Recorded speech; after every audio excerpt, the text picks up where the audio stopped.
বটবাহিনী গুপ্ত কত পরিমাণে অপপ্রচার করে সেটা আপনি আমি সবাই জানি। ইদানিং আল্লামা খালেক সাইফুল্লাহ পীর সাহেব কমলনগর ওনার একটা কথাকে ঘিরে বটবাহিনী গুপ্ত এত পরিমাণে অপপ্রচার চালাচ্ছে, একমাত্র আল্লাহ পাক রব্বুল আলামিনই ভালো জানে তাদেরকে আল্লাহ কবে কখন হেদায়েত দান করবে।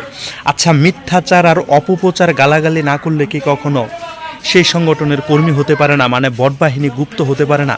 আল্লামা খালেক সাইফুল্লাহ একটি টকশোর অনুষ্ঠানের মধ্যে বলে হেফাজতের সেই ঘটনাটাকে 2013 সালের 5ই মে 13 দফা দাবি নিয়ে হেফাজতের পক্ষ হতে যেই কর্মসূচি দেওয়া হয়েছিল সেটাকে ঘিরে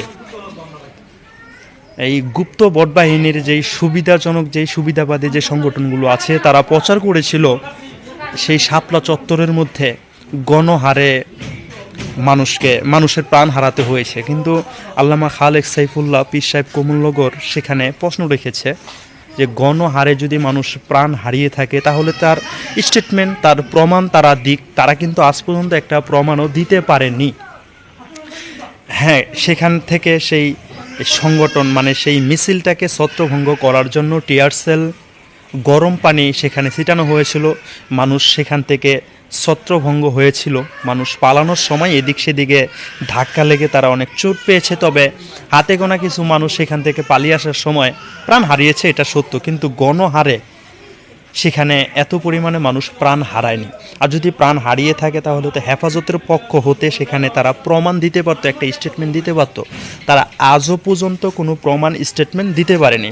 তার মানে হেফাজতকে কেন্দ্র করে সেই 5ই মে 2013 সালের 13 দফা দাবির যেই একটা সমাবেশ হয়েছিল হেফাজতকে ঘিরে, হেফাজতের আমিরের নির্দেশে, সেটাকে রাজনৈতিক কৌশল হিসাবে এই সুবিধাবাদী যে সংগঠনগুলো আছে তারা চেষ্টা করে যাচ্ছে সুবিধা নেওয়ার জন্য। বাস্তবে আসলে সেখানে এত মানুষ প্রাণ হারায়নি।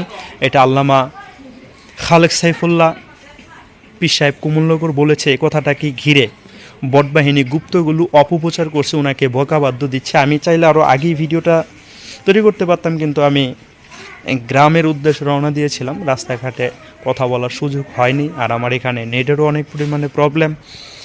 আমি আরও আগেই চেয়েছিলাম এই বিষয়ে কথা বলতে, তো আজকে কথা বললাম। তো বটবাহিনী গুপ্তগুলোকে আল্লাহ পাক রব্বুল আলামিন যখন হেদায়েত দান করবে তখনই তারা হেদায়েত প্রাপ্ত হবে। কারণ তারা অতীতেই অনেকে বকাবাদ্য মিথ্যাচার করেছিল, এখনও করছে।